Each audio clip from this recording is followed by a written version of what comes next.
to Dad's Meet World. It is the season finale. Finale. Yeah. Your weekly Dad's exploration of Boy Meets World. You can hear him over on the mic. I am Dad number 1, Brett, and there he is, Dad number 2. It's the season finale. No more theme song. That's right. It's Tyler over on microphone number 2. So happy that he doesn't have to watch Cory tear a Band-Aid off and watch stuff pour out of Cory's forehead.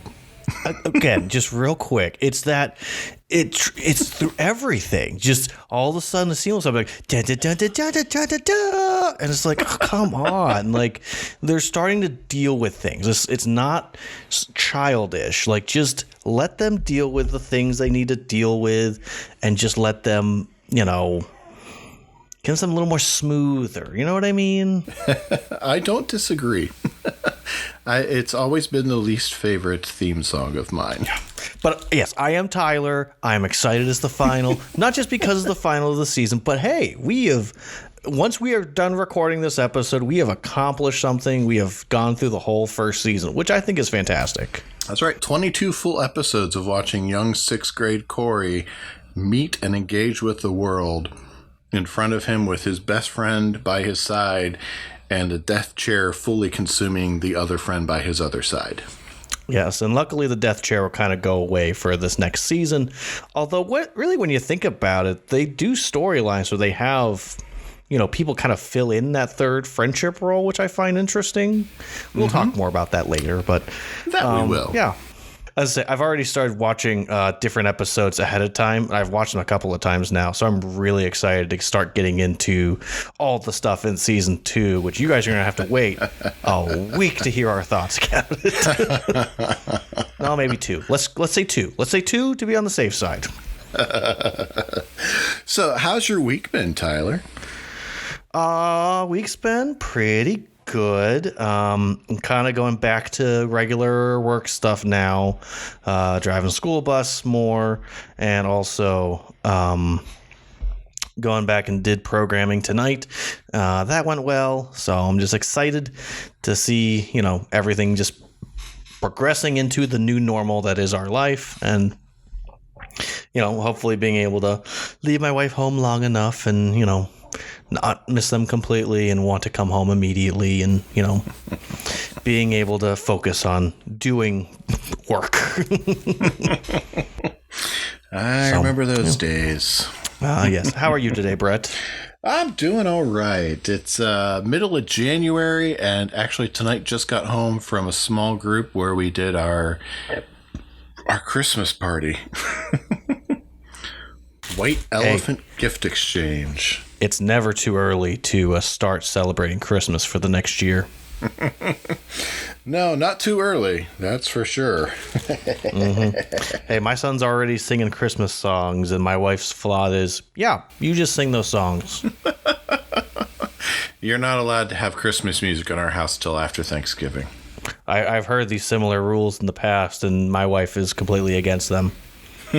I am blessed that she is willing to not watch Christmas movies until at least, I don't know, October, September sometimes. It really just depends on when she feels like it. Like, I have no control over what happens in this house, and I'm fine with it. But anywho, should we get to the final episode of Minkus? I think we should, and he certainly goes out with a bang in this episode. He really does. I completely forgot how he leaves the show, and I know that I've heard them do interviews with them about like him leaving and him thought he was coming back, and I was like, I'm pretty sure the writers knew he wasn't coming back. They just didn't tell him. Well, I was I don't know if it was entirely up to the writers, and I'll kind of broach a little bit into like season 4 to 5 here, because I did see a little bit of an interview with Anthony Tyler Quinn, who plays Mr. Turner in seasons 2 through for he was actually under contract through 5, and after being told that he'd be back by Michael Jacobs, it was actually the studio who informed Michael Jacobs they didn't want him back. So it's very likely that Jacobs and company wanted Minkus back, but the studio decided he was just too annoying to keep around. Hey, when the mouse decides, and no one can say a word after that. You can't fight the mouse. It's like City Hall and the evil Galactic Empire all rolled up in one. Basically. Well, let's dive into our season finale episode. Right. And my problem with Disney overall is they have too many products. I'm sorry, wrong podcast. Continue. Episode 22, I Dream of Feeny. Now, this is, as I said, the 22nd episode, the season finale. Cory and Sean wish that Feeny would get sick so they don't have to take their geography exams. Feeny winds up in the hospital, and Cory feels guilty about it. This episode was written by Mark Fink, directed by David Traynor, aired on May 13th, 1994, and currently enjoys an IMDb rating of 7.8. This episode is an interesting way to end the season. It's got some highs, it's got some lows, but let's dive right into them. Well, can we just talk about for just a moment that when you think about the way that the first season ends, it's not this episode you think of. It's the last episode. It really is. This is almost a coda piece.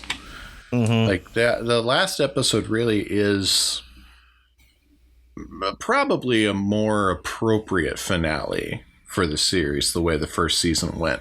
I agree with that. But, TV show has to TV show. You got to have 22 episodes. Yeah. So anyway, we start out Cory and Sean in the kitchen making, I'm assuming, a protein shake based on the ingredients. They're just making a mess. That's all they're there to do. That's all they want to do. It's that little voice of Sean. He's ready to make a mess. That's it. That's it, Yes, Brett. Let's just move on. we're back to Sean and his voices in his head making him want to do things. Milk, peanut butter, a banana with the peel still on. A raw egg, can't scramble it because Stallone drinks raw eggs. And even though he's 5'2", Cory's only like 2'5". Cory puts the lid on because... Hey, we're not gonna make a mess. Just because we're kids with a blender doesn't mean we have to make a mess. He's lid boy. Just because we're kids with a blender doesn't mean we have to make a mess. Cory puts a lid on. Sean accuses him of being mommy whipped, which was not a term that caught on. No. And Sean takes it off. They hit the power, and of course, goes everywhere. And yes, they see Amy coming up to the door. Cory wants Sean to back him up. He was lid boy. They really tried to cram a few boys in this episode, didn't they? Yeah. I loved Amy's reaction, which was just no reaction, just nothing, just no emotions, no nothing, just walk Stone in, face, walk right out, walk right out. Yep, no words. Cory's just like, "We'll clean it up. We'll clean it up." No, you don't gotta yell. I'll clean it up. He knows. She doesn't have to do anything. It's perfect. He should get yelled at. Yes. Yeah, but sometimes it's just really, as a parent, especially when you get into the teenage years, it's more effective to just not say anything at all and let a teenager come to the realization of what they've done on their own. It almost takes the fun out of it, but it's almost more effective to let a teenager punish themselves. I can see that. So Sean's a little upset because his geography book is soaked. And I got to call a little shenanigans here. Because Cory and Sean are really just up in... They're in a knot all about this geography exam. But how is Cory completely forgotten everything he learned to appreciate about geography and learning about geography back in Killer Bees. I understand he's a 6th grader, and his memory is got the span of about a fruit fly, but you expect me to believe he spent all that time studying and learning and growing as an individual with Mr. Feeny to study and prepare for that geography bee and not pick up something that would give him more courage and confidence about this geography exam when he already aced one earlier in the year? You see, Brett, school should not be for learning. We should be able to just sit around and do whatever we want. And teachers should just make desserts. We'll get to that. I clipped that. Good. Yeah, that's just part of the episode has to episode, which we have been told we're using way too much, and I call shenanigans on that. Literally just they needed a subject, they picked geography, we go forth. Yeah, and it really loses the episode loses some points with me for that. If they had picked any math, history, science, any other subject, I could have gone right along with it, but geography was a pretty huge story point already. Honestly, it should have just been their final test. That's everything that they've learned throughout the year. They're taking it, honestly, that's all it could have been. Because I not that I can fully remember, but I do remember, when you go back so far that teachers, if they had you in multiple classes, they could just go, okay, we're taking, a test and, it's got some questions from another thing. And did you pay attention? Did you learn that too? Or, trying to throw a fast one on you. And I'll say, when I was in 6th grade, we had 2 teachers teaching all the classes, but they would make the test together. So even though one teacher would focus, say, on math and science, and the other one focus on history and writing, they still would work together to make the test. So it was both of them were teaching the whole year for everything. Yeah, and I was in a smaller school setup than Cory is. In 6th grade, I was in a much smaller setup because in 6th grade, I was homeschooled. But in 5th grade, I was in the school district. And had I been in the school district in 6th grade, I would have been rotated through no less than 5 different teachers for subjects throughout the day. And you could have had several different things. You could have had a cumulative. You could have had different subjects. It could have even been a state competency test. Yeah. But there's all sorts of stuff it could have been. It didn't have to be geography again. Well, singling out geography just kills it. Yeah. Well, I'll also say that our school district now, the 6th graders are in the middle school, but they have their own special area in the middle school, and they only go to that special area. So they have 4 or 5 teachers that they all go to and see, but that's it. It's just basically one class shuffles to the next one, shuffles to the next one, to the next one, to the next one, to the next one. So, and there you go. I almost wish that they could have made it clear of if Feeny is only teaching one subject or 2 subjects or maybe 3. But the way they make it seem is if he teaches every single subject, let him do a math test. Why don't they make it clear that Feeny maybe isn't good at teaching math, and so all the kids struggle at math? I don't know. I agree. Anything besides episode. I don't know. Episode's got an episode. So anyway, Sean has used up all of his sick relative excuses. I can't, Cory. I've already used all my bogus medical excuses. Feeny says if my grandma dies one more time, he wants to see the body. And then Sean and Cory hit on this idea about Feeny and getting sick. Why should we always be the ones faking a disease to get out of school? How come Feeny can't shoulder a little more responsibility? Dream on. I hear he hasn't missed a day of school since World War I. Which is stupid on his part because teachers still get paid when they're sick. You lie. I swear. Minkus said the school board pays them to be sick for a whole week every year.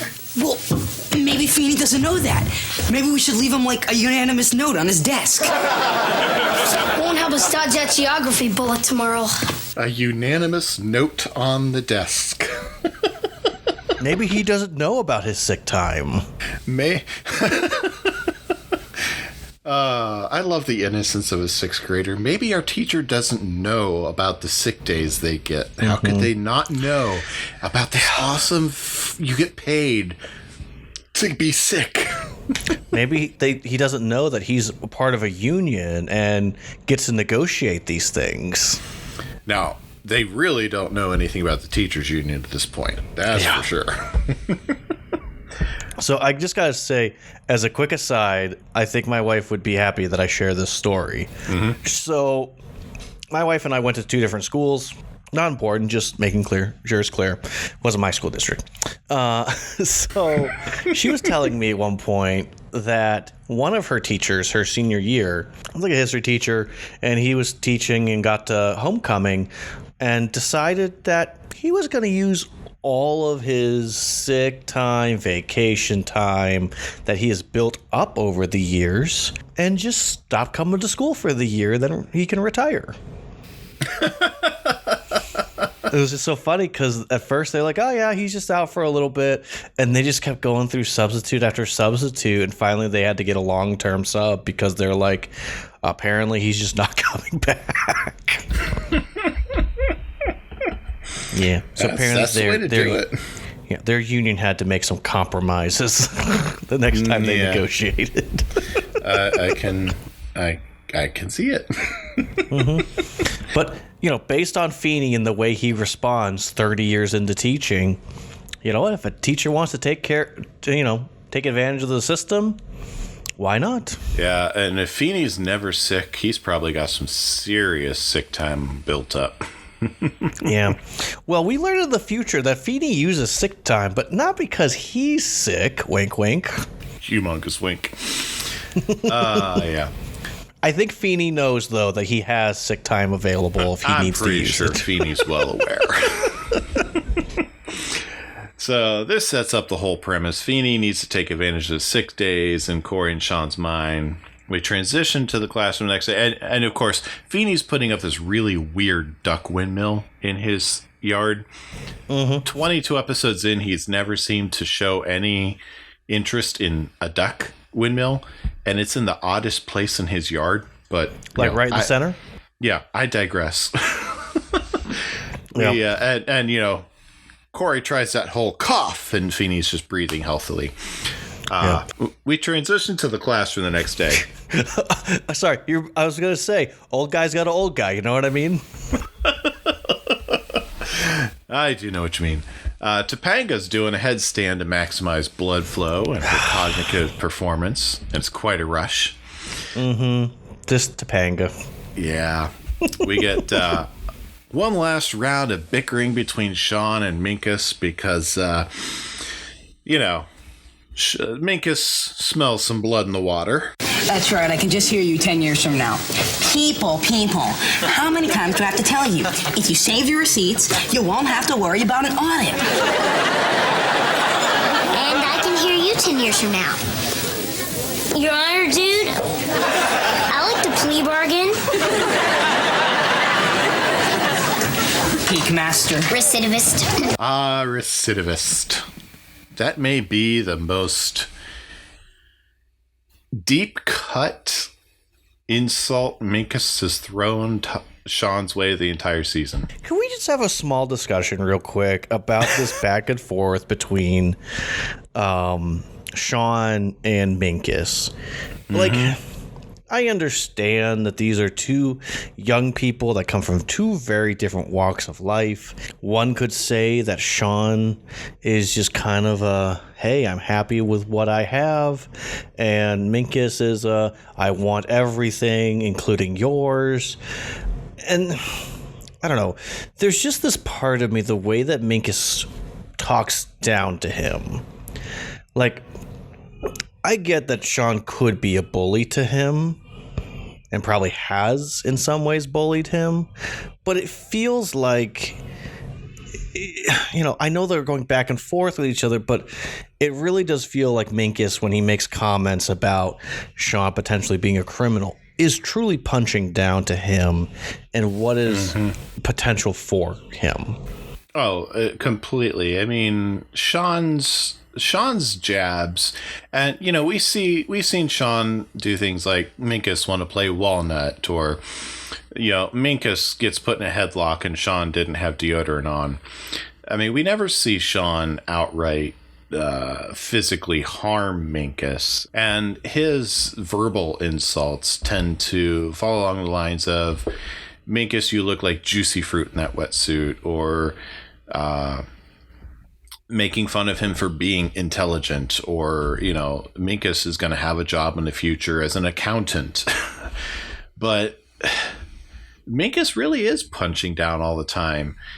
I mean, and here he is, his latest and really last real interaction with Sean is, you're gonna be appearing before the bench, plea bargaining for some sort of criminal activity, and the last word he throws at him is recidivist, which, for any of the good-looking people out there who aren't aware, recidivism is repeatedly getting busted for the same thing over and over again and going back to jail over and over again. Right. Minkus sees Sean as a lifelong criminal, whereas Sean doesn't have high standards, a high view of Minkus, but he at least sees Minkus as having a future. Right. Well, and the way that he talks about Sean as if he is dumb, and I get it, he's a lot smarter than him, but socially, he is not. And I do think the show makes a good point that, as intelligent as he is academically, he struggles understanding emotions and understanding, people, and how is he supposed to interact. Now, we could make the argument that he could be somewhere on the spectrum. This very high functioning. That is a storyline for a future child of his in Girl Meets World. So maybe he also struggles with something to that degree. Very possible.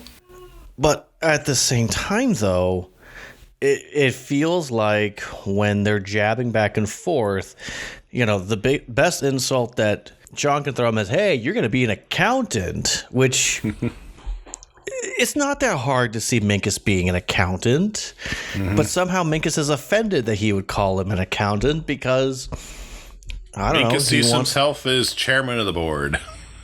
Yeah, he sees himself as the owner of the company. Sean is almost making fun of who Minkus is right now, where Minkus is making fun of who Sean will be. And how no matter what he does, he will always be a criminal. He will always be the kid that dropped the cherry bomb in the mailbox. Yeah, and it really contrasts to what Alan and Amy have been instilling in Cory, going back episodes all the way back to even before The Fugitive, where Cory is that friend who pulls Sean back from the other side of poor decisions and shows him that you can come back, whereas Minkus is saying, nope, you're not going to come back when you make those bad choices. You've done dumb things and you're not, there's no coming back. This is just who you always be. And I think the show's better off without him. Oh, I agree completely. We can talk more about that next week, so why don't we just keep moving forward, Brett? So anyway, as the students get in their seats, a new teacher walks in.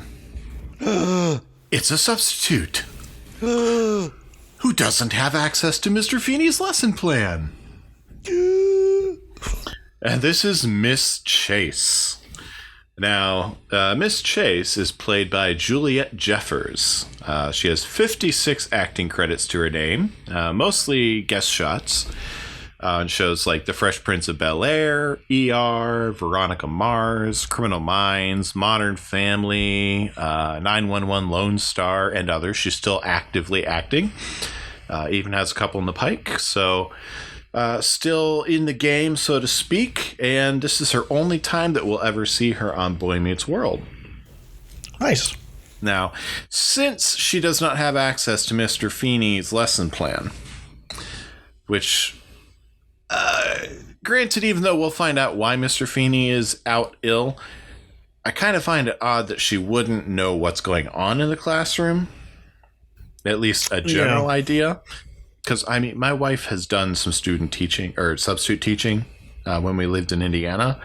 And teachers were able to leave lesson plans and actually, for the most part, were required to, at least in that district, so that the substitute would have something to follow when they came in to fill in.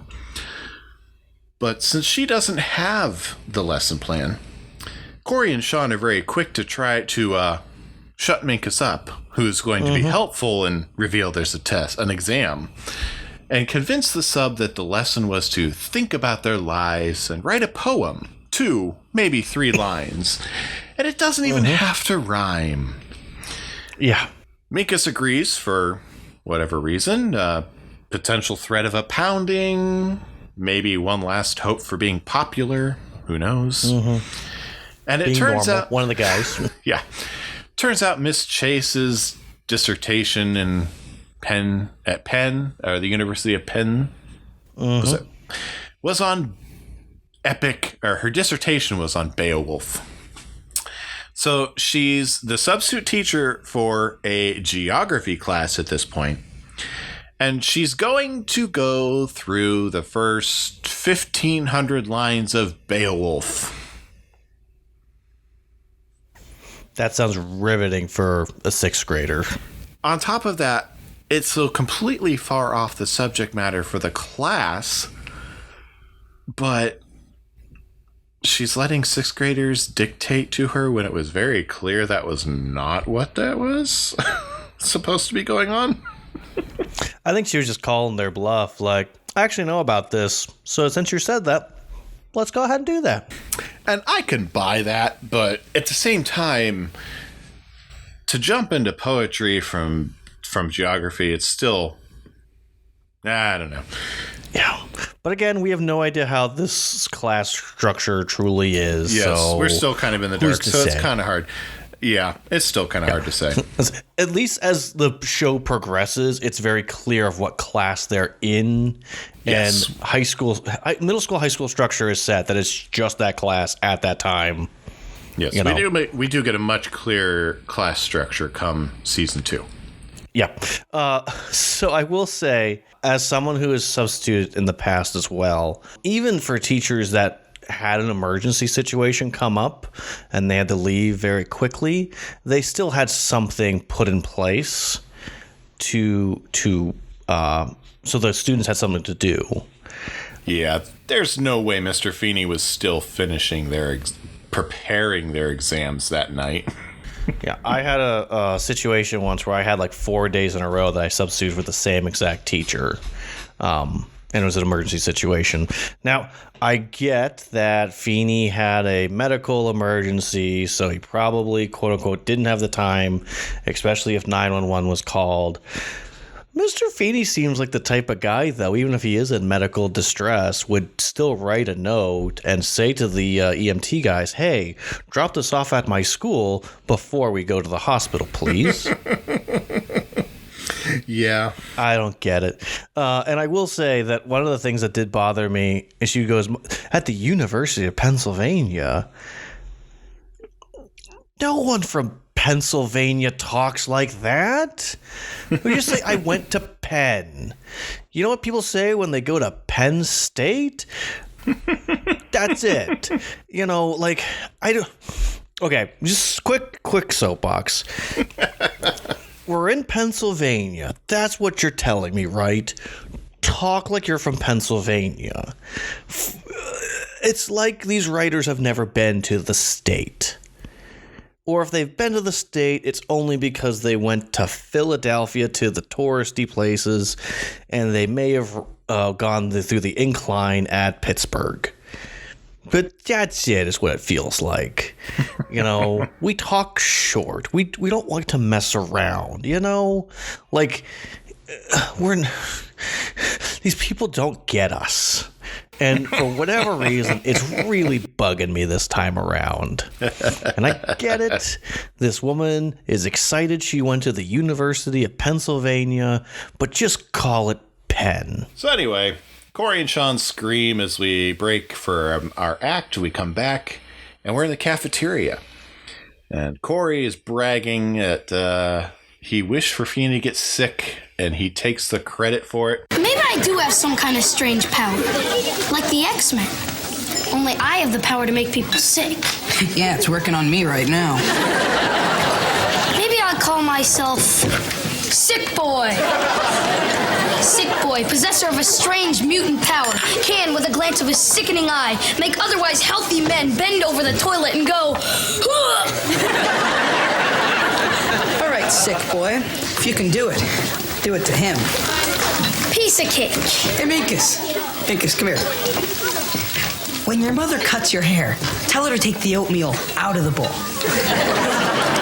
Sorry, Sean, but I don't have the energy to trade insults today. I'm not feeling very well. Chills. What can I say? It's a gift. Minkus, you were all right in class this morning. When exactly did you start feeling terrible? When I heard Mr. Feeney's in the hospital. The hospital? Sounds serious. For Mr. Feeny and for you. Why me? Why is it serious for me? Karma. What goes around, comes around. Karma. That's a pretty heady concept for Cory to be diving into. Mm-hmm. Yeah, so we get another boy. Cory is Sick Boy. This time, at least, he gets a whole backstory. Yeah. He's a superhero with a superpower to make healthy men go, Just another quick thing. It's just, I can't wait to no longer try to have Cory be cute. Can't stand it. Just let him be a boy. let him be Cory Boy. Just... But we do find out that Mr. Feeny is not just sick, he is in the hospital.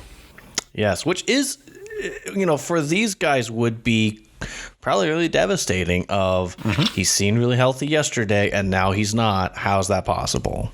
Yeah, I mean, this is a very...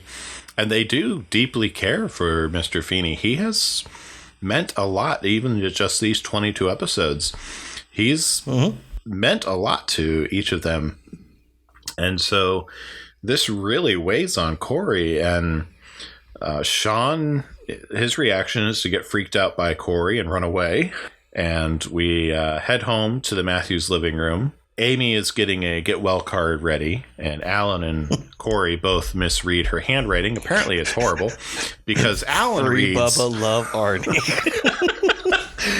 and Cory reads fried bologna love Alvin for what is supposed to be a feel better love Amy. It's probably just she writes that really fast cursive, you know? Where it's so hard to read. Like, the amount of times I get something and I go, it's cursive, it's really fast written cursive, it's really tiny. I ain't got a clue. Yeah. But I bet Feeny would be able to read it. Oh, I'm sure he would. Cory talks with his parents about feeling guilty about wishing for Mr. Feeny to get sick, and now he's in the hospital. And he's... The talk he has with Alan about positive thinking and voodoo and putting that in with what he heard from Topanga at lunch with karma. I mean, you've got the power of positive thinking. You've got voodoo. You've got karma. You've got all these 90s new age thought process. And these were new age ideas in the 90s. These were not, at least for suburban Philadelphia, these were not fully formed belief systems that they would have done any real, outside of Topanga, would have done any real research or thinking or exploration into. that's a lot to throw at a 6th grader boy, a 13-year-old boy, especially when he's already feeling guilty.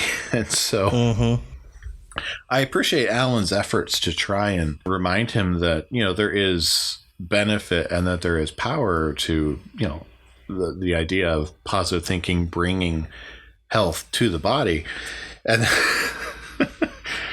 when he starts going down the alley, that blind alley of voodoo, it's just No reason, no interest. My lips are just moving, words are coming out. Well, and I gotta say, I feel like, especially knowing Alan as you and I know him throughout the whole show, Alan, as we know him, would probably use this moment to say something to the effect of, when I can't understand something or I feel like I don't have power over something, I talk to God about it. It really feels like he missed an opportunity here. I feel like that's just the writers in the show not wanting to make God a part of Alan's story. But, in the future, he makes very clear comments that, yes, he believes in God. Cory every night prays. They're not an overtly Christian family, but they have biblical principles in their house. And even in this moment, through 21 episodes, within the character of Alan, it feels like he would have said something more to be reassuring to Cory. Even if it was just one more confident, Cory, this is not your fault. Cory, would you like to go see Mr. Feeny when we take the card to him? Something along those lines, instead of just going back to his newspaper. And it feels like they just kind of missed the boat on that one. Yeah, well, I think, again, though, they want Cory to explore on his own, yada, yada. But I just think they didn't do justice. I mean, Alan could also just be having an off day. We could say Very that. possible. Because there's plenty of times when I don't want to explain something to my son again, where I'm a little more shorter, and I just want the 5 minutes of looking at the thing or listening to the thing that's going to help me to get through the rest of the day.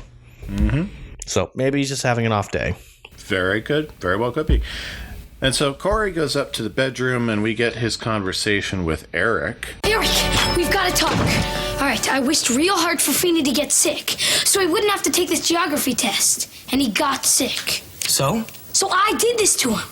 I have the gift. What gift? I can make people sick. Now, see, I've always known that, Cory. I mean, why do you think I sleep with a barf bag? Eric, I'm serious. Yeah, like you're the one who made Feeny's appendix blow. He has appendicitis? Yeah, he's getting operated on right now. An operation? That's bad. Remember Fluffy, our cat? He died during an operation. Cory, Fluffy fell out of a tree. They were trying to sew his head back on. There's big odds going in. Why do you think I always sleep with a barf bag? So they had a cat once. They don't now. They don't now.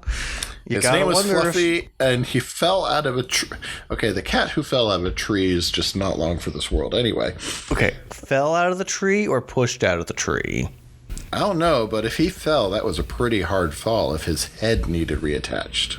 Yeah, I don't think that cat was doing too well if it didn't land on its feet properly. But what really sticks out to me even more here is we learned that Feeny has appendicitis. And that's why he's in the hospital. But why is it Eric that's telling him, not Alan and Amy reassuring him is, this isn't your fault. Mr. Feeny had his appendix burst and needed an operation. I mean, we both know the answer to that question. 1, 2, 3 episodes got an episode.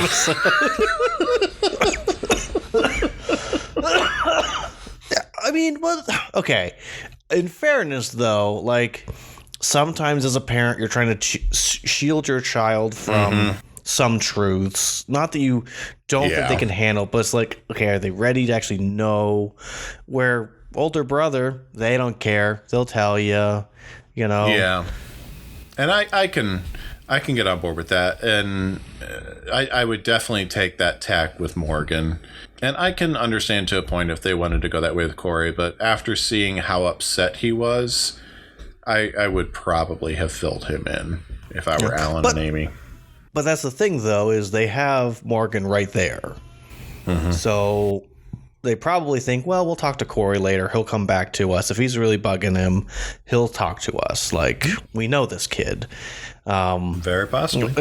And I know for a fact that many a times when I was a teenager, my mom would try to mouth things to me. I'd be like, huh? What? And then my wife now does the same thing to me. And I go, huh? What? It's finally like, just go into the other room with me. Okay. So Eric leaves the room. Cory goes over to the window seat, and Cory, we actually see, does a little praying of his own. Mm-hmm. And, he asks God for a sign. And then looks out the window and sees Feeny's new duck fall over. Not the sign he wanted. No.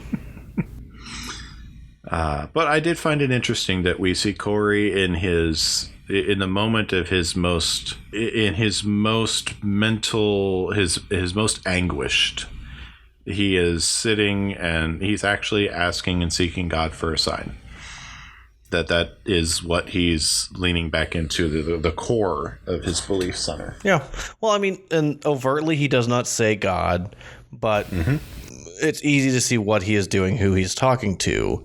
And it just could be for him, he's speaking that positive, like speaking the truth of what's going on. Oh, I do love that after this and after the bird falls, then we get into the dream. But I will say they handled this really well, because the whole time until it's the dream, you think it's just another day in the classroom. Mm-hmm. Exactly. But before we know it's a dream, I have to say, I wrote it down, and it's a dream, but still, in Cory's dream, they're in geography class for a second day going through more Beowulf. Yeah. So for anyone who's watching the episode for the first time, spoiler alert, this is a dream, and this should be your first indicator that it's a dream. Do you have a problem with Beowulf? Yeah. My problem is nobody cares. I don't need this. When am I going to need this? No one has ever needed this. And let me make myself even clearer. Beowulf needed no. And on a completely side issue, who names their baby Hrothgar? Are you through? No. As a matter of fact, I'm not. I don't think we need geography either. Well, this is a school. What do you think we should do here? I think we should sit around and talk about whatever we want. And you should make us cupcakes. Cory Matthews, you are so right. Sean, wake up! I fixed everything. Thank you for stopping me from wasting my entire life. I mean, I would have ended up just like Mr. Feeny, who believes in geography and mathematics and all that other garbage you'll never need. Ladies and gentlemen, this is a teacher. Why don't you pass these out to everybody? When did you bake these? Just this second. I most heartily object to this flagrant desecration of the Temple of Knowledge. Stuff it, nerd boy.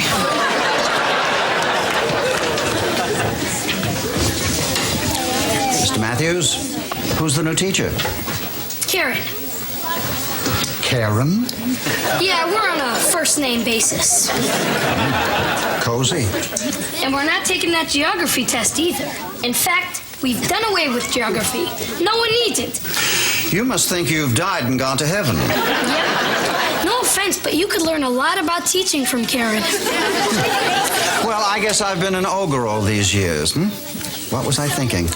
Nobody knows. But all that stress you put on us probably just bounced back and made you sick. Karma. What goes around and around.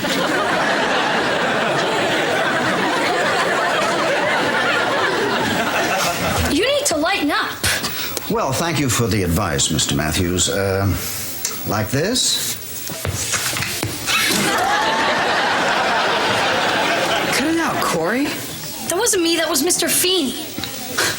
Mr. Feeny, Talk about a sick joke. What do you mean? He's standing right here. Oh, nurse. He can't see me, Mr. Matthews. Why not? Because he's not the one responsible. Responsible for what? For killing me. I died in the hospital. What? I'm dead, Mr. Matthews. Thanks to you. Don't die, Mr. Feeny. I didn't mean to kill you. Oh, man. Eric, I just dreamed I killed Mr. Feeny and he came back to haunt me. It was terrible. Eric. Ah! What are you doing here? I'm memorizing the dictionary, Mr. Matthews. So we get a dream within a dream. Mm-hmm. And Always good classic TV. We get a very sassy Cory in his dream. I would say very disrespectful and borderline sexist Cory. I'd say more than just borderline.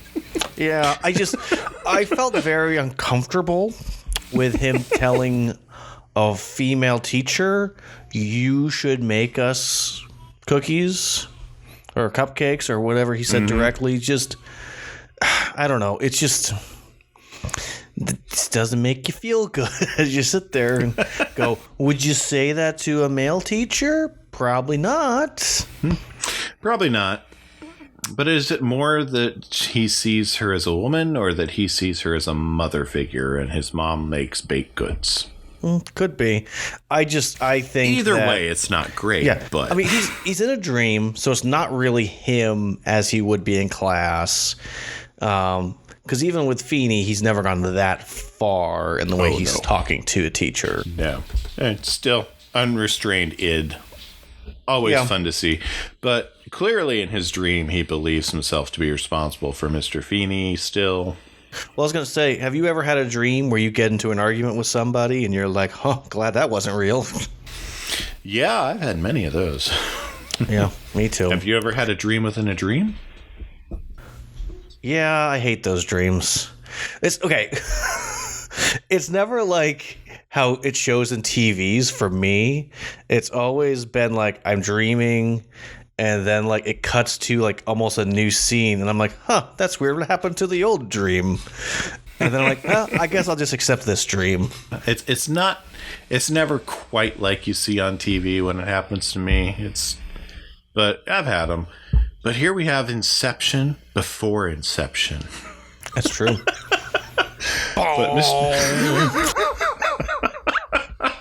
But here we have Mr. Feeny memorizing the dictionary. Yes. And he winds up leaving by walking through the wall. Which, it sounds such like a thing that Cory would think that Feeny would do, memorizing the dictionary. I thought the same thing. It's perfectly natural for Cory to think that. Mm-hmm. I mean, I wish he would have said, like, I'm reading a book. You should read a book, too. Yep, nope, he's memorizing the dictionary, which is full of dust, by the way.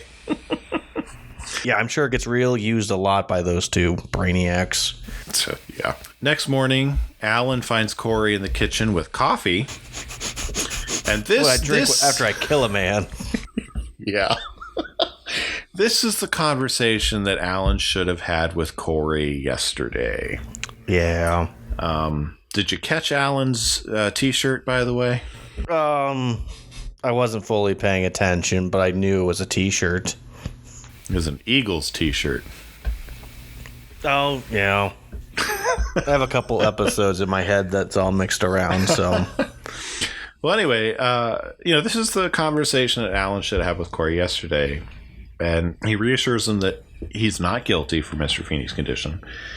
That he himself had a fourth grade teacher like Mr. Feeny, and that he was like Cory and Sean. And and we learned that, he was the kid who was, why are we doing this? I'm never going to need this.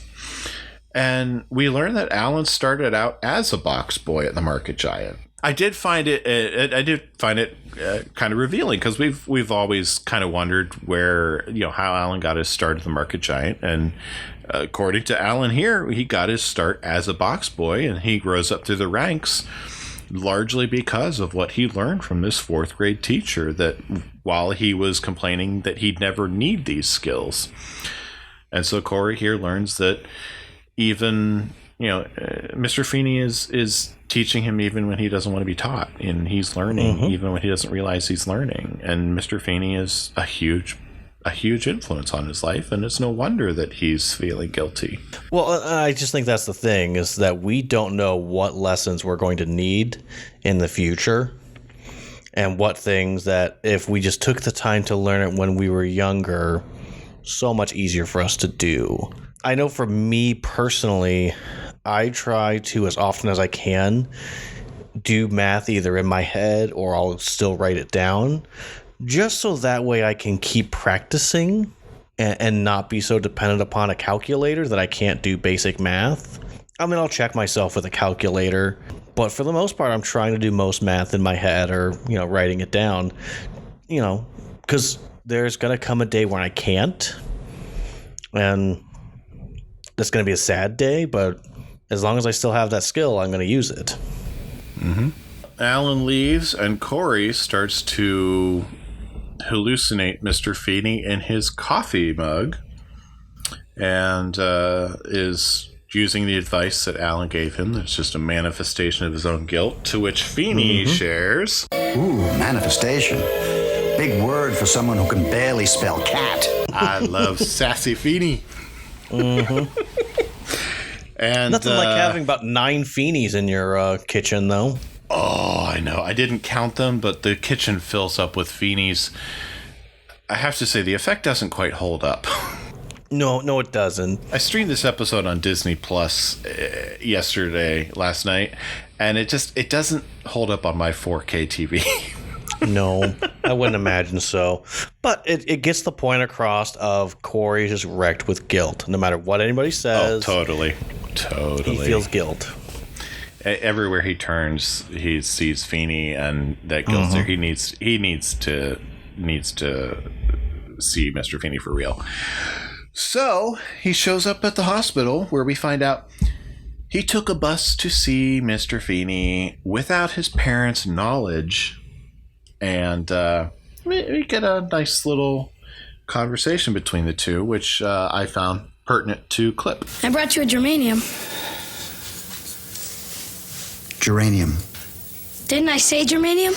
Yes, you did. In fact, germanium is a chemical element. Atomic weight 72.59. It's used as a semiconductor. Your brain must weigh so much. A geranium is a lovely plant. In California, they can grow to the size of a bush. So, this is a hospital, huh? Oh, is this your grandson? No. No way. Not at all. What he said. This is one of my students, Cory Matthews. Cory, this is Nurse Jill. Well, it's nice to see one of your students came to visit you, George. She calls you by your first name? Don't blow it for me, a little weasel. I stashed 2 bottles of that pineapple juice you like in case you and your non-grandson want to have one. I am eternally grateful. Cory, you stay as long as you like. And if a big dragon in a hat that says head nurse tries to kick you out, you tell her you're a friend of Jill's, okay? Okay. See you later, George. She seems nice. Yes, indeed. Very nice. Did we just have, like, a guy moment? Yes, I suppose we did. Why are you here, Mr. Matthews? I mean, a hospital is a very scary place. I guess I wanted to see with my own eyes that you're okay. Thank you for your good thoughts. And that you're not dead. Oh, I can't die, Mr. Matthews. I have too much work left undone, too many students left untaught. Like me? Especially you. In a strange way, you've kept me alive. I'm glad. Because there still might be some stuff you're going to teach me that I'm going to need someday. Like what? Like say I'm walking down the street and some guy comes up to me and says, "What's the atomic weight of geranium?" Thanks to you, I'll be able to say, "That's a plant, you idiot." Dragon alert. Lay low. Maybe I'd better go so I don't get Nurse Jill in trouble. Thank you very much for coming, Mr. Matthews. You've made me feel much better. I feel better, too. Mr. Feeny, thank you. For what? I don't know yet. And that is quite possibly one of my favorite interactions between Cory and Mr. Feeny since they had that conversation in Mr. Feeny's backyard, sharing a glass of apple juice and talking about the Great Tire War. Yeah. I think what I like about this moment, well, we see that Feeny has game, and I think it's always wise for the show to show, hey, this guy may be old, but he's got game. But more importantly, I like that they make it clear how important this visit is, not just for Cory, but for Feeny as well. And he's verbalizing something that I don't think Cory ever realized, which is, I think and I worry about you guys, and I know how much more I need to teach you. And you could argue that it's in this moment that he realizes that, like, you know, Cory and Sean are going to need him specifically still in the future. So when he gets the opportunity to go to the high school, he takes it. And I also wonder if he starts to realize that, you know, maybe he has more knowledge that needs to be taught outside of just sixth graders, and that there are high schoolers that could benefit from his experience. And not that he has a savior complex, but just you get the feeling like he's not taking for granted maybe what he was at the beginning of the school year. Yeah, and it's nice to see a season finale where he's not contemplating retiring. You mean like the next 7? Yeah. So before we leave the hospital, Nurse Jill is played by Janet Carroll, who passed away in 2012. Oh. And had 105 acting credits to her name. She actually appeared in an episode of Knight Rider, where Mr. Feeny provided the voice of Kit. Nice. She also appeared in Cagney and Lacey, Risky Business, Golden Girls, Quantum Leap, Murphy Brown, Married with Children, Scrubs, and a whole lot more. That's a lot of good shows. That is. It's always amazing to me when... Yeah. Well, it's always amazing to me when people have over 100 credits, and it's just every possible big show they have an episode or two under their belt. Oh yeah, she had she has a quality list that she was able to guest star in. Mm-hmm. So we leave the hospital. We're back in Mr. Feeny's yard as Cory's trying to fix Mr. Feeny's dumb duck. Which is a nice gesture. Yeah, his words, not mine. Alan wants to know what he's doing. Cory fills him in. Alan's going to give him a tool. And turns out Mr. Feeny has gotten home a day early and surprises Cory. Mr. Feeny is going to plant the geranium that Cory got him in the flower bed, and it's going to grow big and strong. They had a nice ending here until they went for the low-hanging fruit of the joke, as long as no one wishes it ill.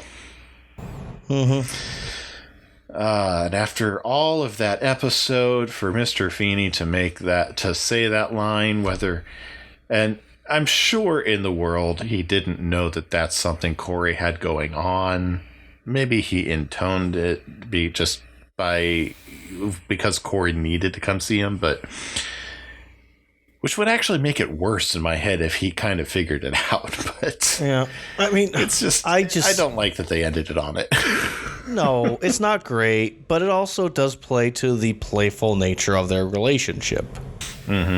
That he's not just his teacher, he is his next door neighbor. And, you know, I'm sure Alan and Amy probably had a conversation with him, and he's talking about, he was really worried about you, you know. honestly, there's a chance that they even talked to him before Cory went and visited him, you know. Very possible. But, you know, I don't think it's out of left field, especially with the way the world is set for the first season. Yeah, I mean, it's not out of left field. I just, for my preference, I would have preferred they ended it before that sentence was shared. Agreed completely. And so then we get to the tag where Cory, Sean, Topanga, and Minkus are trying to light a light bulb using only the power of their minds. Say it again. We're back in the classroom, and they're trying to use the power of their mind?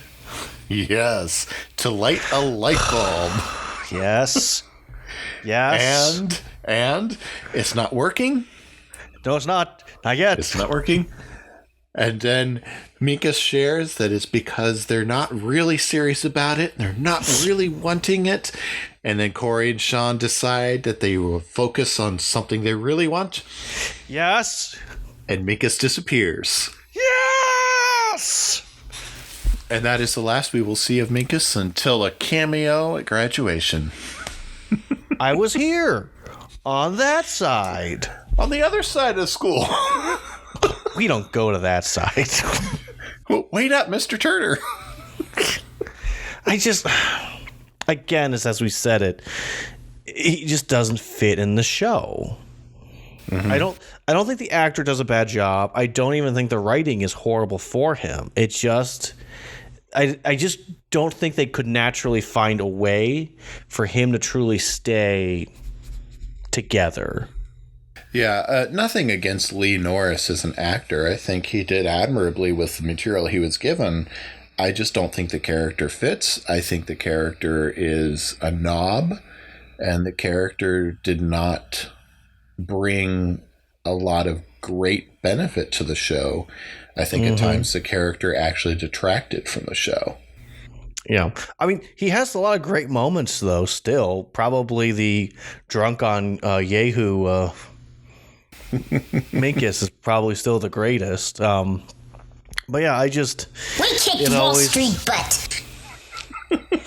What's the answer, Matthews? Aren't you forgetting the trip to Acapulco? Yeah, I mean... I even slap me in a wetsuit and throw me overboard. If they could have brought him back to be a love interest for Topanga, you know, that could have been interesting. Maybe less nerdy, maybe dial it down a little bit. Right. Well, okay, this is a real out of left field. You can take this out of the recording, don't care. But it almost felt like in season 5 when Topanga and that one guy who I can't remember because who cares? He's only one episode. When those two go on a date, you almost feel like they wrote that episode for Minkus to return, to take his claim on becoming Topanga's boyfriend.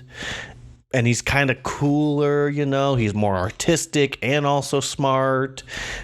But, you know, I think it just fell flat because there wasn't anything like concrete to be like, this is a true threat to who Topanga could be with. And I don't know. I'm just now thinking, what if Minkus was in that spot and could have been different? Well, I can see that. I can definitely see us exploring that more when we get to it. Yeah. But anywho, shall I get to some deep dives?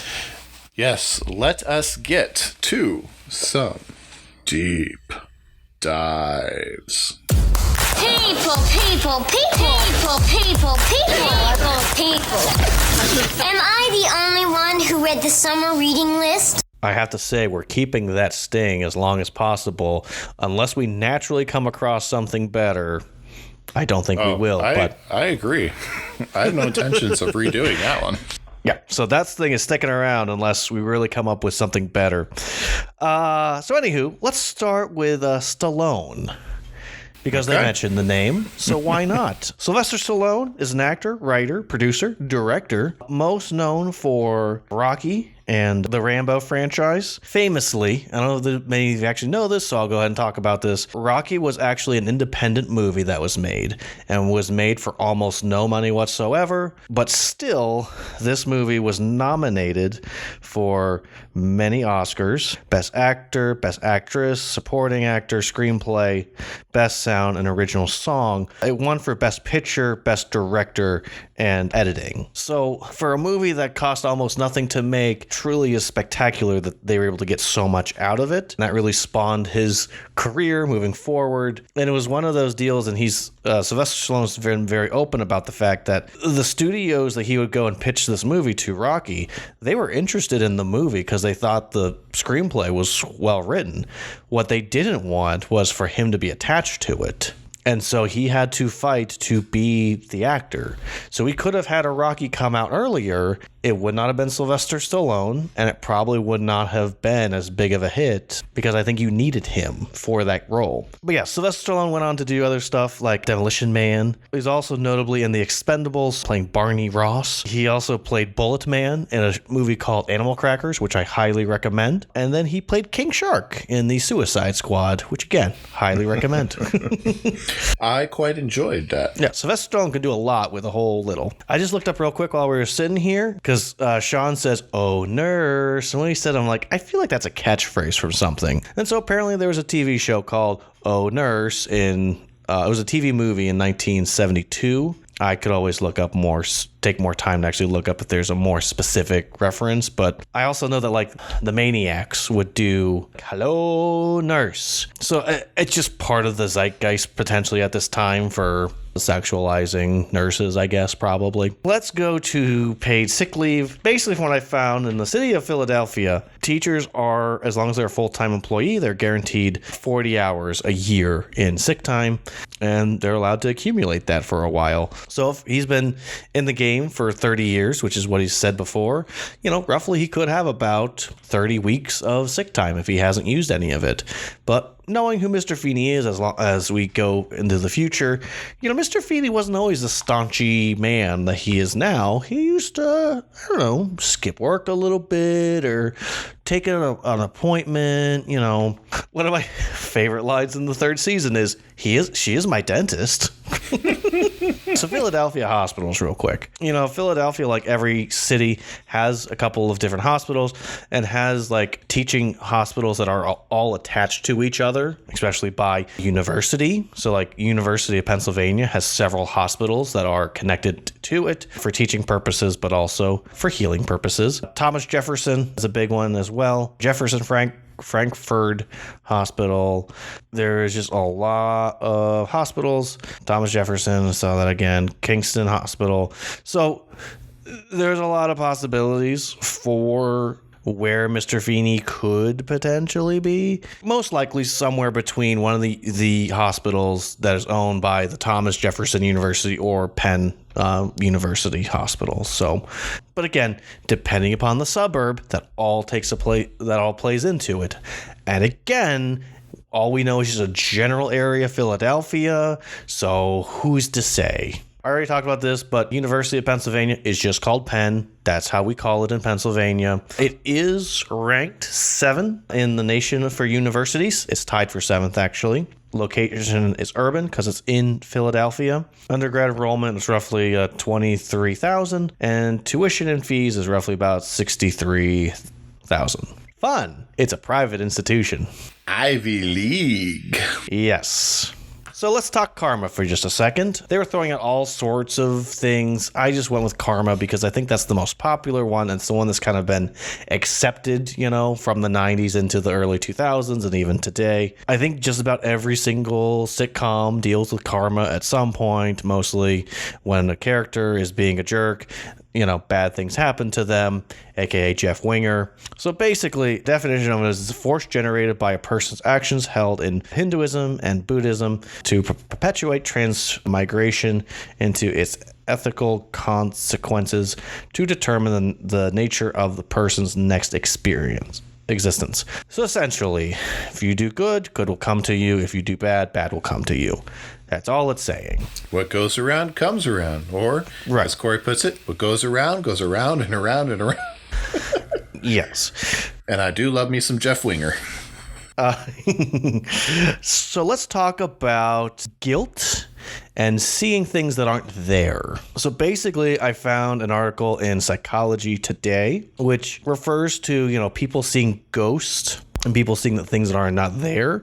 Oftentimes it is because of anxiety and guilt, especially like seeing a loved one who has passed away. They're not saying that there could not potentially be an actual physical ghost there, but they're just trying to say, hey, if you're not dealing with your grief and your guilt and if you're not dealing with what happened before they died or the relationship you had, that can haunt you. So basically just saying, like, if you're seeing something that is not there, you need to go get help and you need to talk about it. I can't speak about ghosts because I know that there are people that firmly and definitely believe that they are there. I'm not saying that they're not there, but I know I have not experienced anything with a ghost, nor do I ever want to experience anything with anything that is not real right in front of me. So with that said, yes, it's possible that someone could be seeing something that is not there, but that is due to anxiety and, feeling guilt. So it is very much possible that you're seeing stuff that's not there. No, I have never seen a ghost. I know there are people that affirm, yes, I've seen a ghost. I know old houses make weird sounds and do weird things. So that's, I think, all I got, really. They did mention X-Men, and which we will get to X-Men. Oh, we will. The very first episode of season 2. Well, before we wrap this episode up, Brett, do you think we should really quickly give a hint to what's coming up next week? Because I'm pretty sure we're not doing the first episode next week. We have a special episode. Yeah, let's give a little hint. Sounds good. Well, good-looking people, how at the end of each school cycle term, whatever you want to call them, you get little report cards in the mail, or your kid is forced to send it home, and you have to sign it saying you've seen it. Well, we've decided I think we need to do our own little report card, so that's what we're going to do next week. That's right. I have been tracking our grades that we've been giving, and so we'll share about those. Yep. We're going to share some of our highs and lows and hand out some of our own special, maybe gold stars, if you want to call it that. Yeah. And some other surprises along the way for you good-looking people. Oh, yeah. I got something cooking in my brain, and I just got to figure out how to make it happen, so... But I'm really excited. I'm not telling you a thing about it. Well, Tyler, what did you learn from this episode? Oh, this episode. Well, boy, I guess I'd have to go to what the point of this episode is. Well, no, let's scratch that. I think I go back to that moment in the hospital. Where Cory and Feeny have a very open discussion about how they need each other. I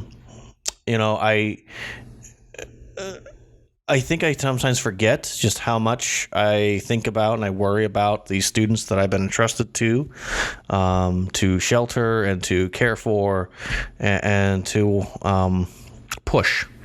When I think about, the experience we've had so far with our son and the pregnancy and all the stress and worry, I know that they're worried and stressed at the same time. And I know that us being able to bring our son home was the victory, not just for us, but was for them as well. And so I think I wouldn't say learn, but I think I just took a moment to appreciate that, how much these young people are invested in my life just as much as I'm invested in their life. I think back to when somebody who had the same position I had when they were pregnant and were worried about and stressed about it, and I stressed and worried about them too. Yeah, I think I know that person. Yeah. What did you learn this week, Brett? I was reminded of the importance to listen when people are saying you're not responsible for something, and just how foolish it is to take on guilt that's not yours to own. And that even though it does take a lot of work to accept that knowledge, you need to do so, or you're only going to bring harm to yourself. Cory really modeled that pretty effectively. Yeah. So how would you grade I Dream of Feeny? Oh. Here's the problem. This is one of those episodes, and we've kind of been on a roll with the episode has to episode. And so it's like the story and the plot are very contrived and very much, this is the point of the episode. We want to get you from point A to point B. So on that note, it's an average episode. But at the same token, the moments that we have truly with Feeny and Cory being vulnerable with one another, and even sharing a guy moment, just kind of humanizes Feeny more to Cory. So I think where I'm landing at this point, because I am disappointed in Alan Matthews and even Amy Matthews in this episode, but this wasn't their episode to shine.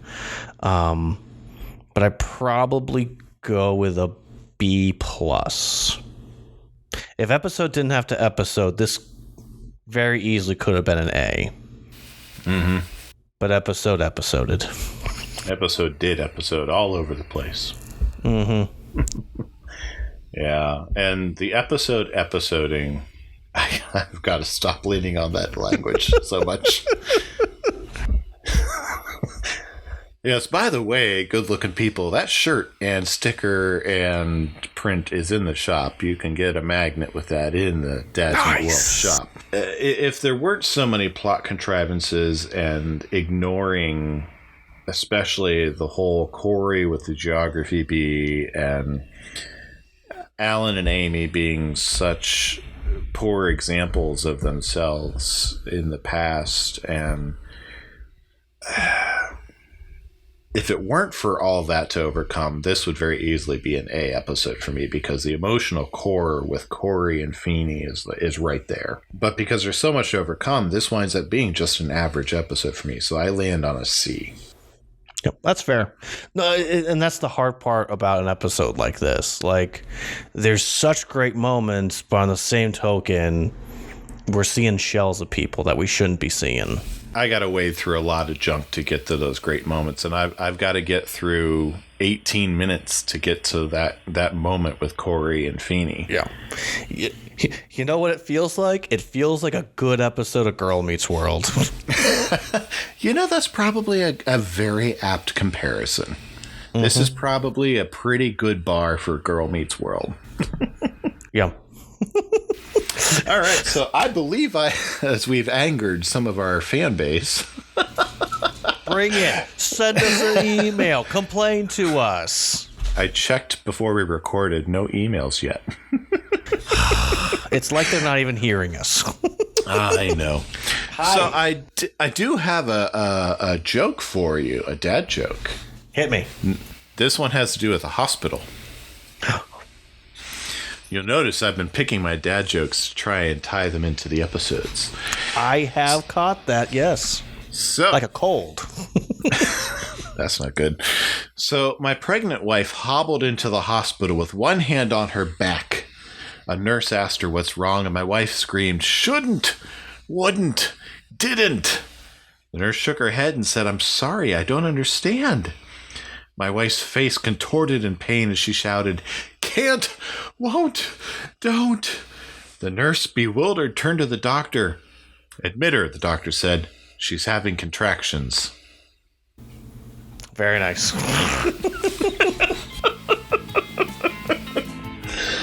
All right. Very nice. With that resounding thud of a landing, I'd say this was an episode. This indeed was an episode. And again, we've completed season 1, which is incredible. So, as good-looking people, you get to join us for season 2. But join us next time as we go review and give season 1 our report card. Yep. Come back. We'll give you the answers to the tests, and then we'll be good to go. That's right. And don't forget, check us out on socials, dadsmeetworld, and send us an email at dadsmeetworld@gmail.com, and check out the shop at dadsmeetworld.threadless.com. And remember to send your complaints about my Big Fat Greek wedding to Brett at all his socials. Dude, that was 2 episodes ago. Hey, people are still angry. I know it. All right. See you, good looking. After you, good looking. You can find Dads Meet World on Facebook, Twitter, and probably a few other places just by searching for Dads Meet World. Dads Meet World is a production of Headfirst Studios. Headfirst Studios. Tell your story.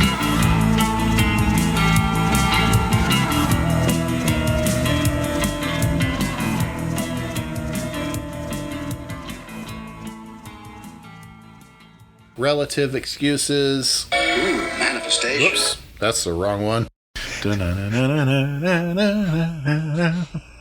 You can find Dads Meet World pretty much everywhere online. Yeah. So can I just tell you, when we started dancing the other day as we were recording with Abby, all I could think to myself was that she was just looking at us like, why? Love you, Sarah. Sorry, I was just informed that you may hear Henry just in a few seconds. So, Oh, okay. making his podcast debut, my third son, Henry. Henry, do you like Boy Meets World? You